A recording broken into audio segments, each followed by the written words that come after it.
তো hello everyone, welcome to আমাদের চ্যানেলে। হ্যাঁ, আজকে অনেক দিন পরেই ইচ্ছে হলো দক্ষিণেশ্বর মন্দিরে যাওয়ার। মা অনেক দিন ধরে চাইছে আমাদের হাতে পুজো নিতে, কিন্তু কোনো কারণবশত যাওয়া হচ্ছে না।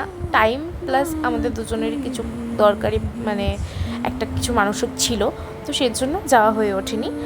আর আমার এইচএসের পরে একটা মানসিক ছিল, সেইটাও আমার দিতে যাওয়া হয়ে উঠছিল না, কিন্তু আজ সেইটা সফল হতে চলেছে। আজকে অনেক দিন বলবো না, আমি লাইফে প্রথমবার দক্ষিণেশ্বর স্টেশন থেকে আমি দক্ষিণেশ্বর মন্দিরে যাচ্ছি।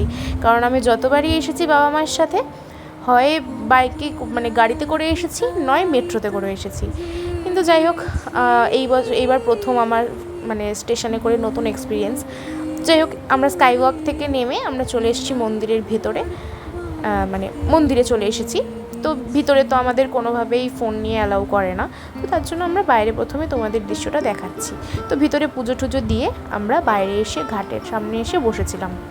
তো ঘাটে এসে আমরা একটুখানি পাগলামি করছি, গল্প করছি, তখনই হঠাৎ করে দেখি কি পুরো আকাশটা কালো হয়ে মেঘলা হয়ে রয়েছে, আর সুন্দর একটা ঝড়ো হাওয়া, ওয়েদারটা অসাধারণ ছিল। তারপরে ঝিরিঝিরি বৃষ্টি হওয়ার কারণে আমরা একটু চলে গেছি খেতে। তো একটা রেস্টুরেন্ট টাইপেরই বলা যেতে পারে, এখানটাতে আমরা ঢুকে গেছি। ঢুকে যাওয়ার পরে আমরা ফার্স্টে অর্ডার করে দিয়েছিলাম, রনি খেয়েছে ছোলে ভাটোরে আর আমি খেয়েছি কচুরি। তো দক্ষিণেশ্বরের হিঙের কচুরি তো সব তোমরা জানোই কতটা টেস্টি হয়। তো যাই হোক, আমরা আবার ঘাটের কাছে যাচ্ছিলাম, কারণ আমার কয়েকটা নাচের ভিডিও শ্যুট করার ছিল।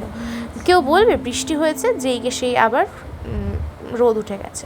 তো তারপরেই দেখছি কালো কালো মেঘের ফাঁকে ফাঁকে হঠাৎ করে একটু একটু করে রামধনু উঁকি মারছে। তো সেটাও তোমাদেরকে দেখানোর চেষ্টা করলাম। তো এক সাইডে মেঘ আর এক সাইডে রোদ, তো তার জন্য প্রচণ্ড কষ্ট হচ্ছে, গরমও লাগছিল। সন্ধ্যা হয়ে এসছে, আমাদের বাড়ি ফেরারও টাইম হয়ে এসছে। তো বাড়ি তো ফিরবই, তার আগে তোমাদেরকে একটু দেখাই সন্ধ্যাবেলা দক্ষিণেশ্বর মন্দিরটা কতটা সুন্দর লাগে। আকাশে মেঘ এবং মানুষের কোলাহলে দক্ষিণেশ্বর মন্দিরটা যেন আরও সুন্দর করে সেজে উঠেছে।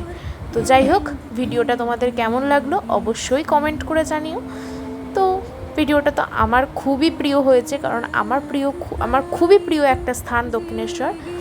আর ঘাটের কাছে বসে যে আড্ডা মারার ব্যাপারটা, এই জিনিসটা তো আমার কাছে খুবই নস্টালজিয়া লাগে। তো যাই হোক, আমরা চলে এসেছি মেট্রোতে। তো মেট্রোতে করে চলে এসেছি দমদম, এবং দমদম থেকে আমরা সোজা চলে এসেছি বাড়িতে।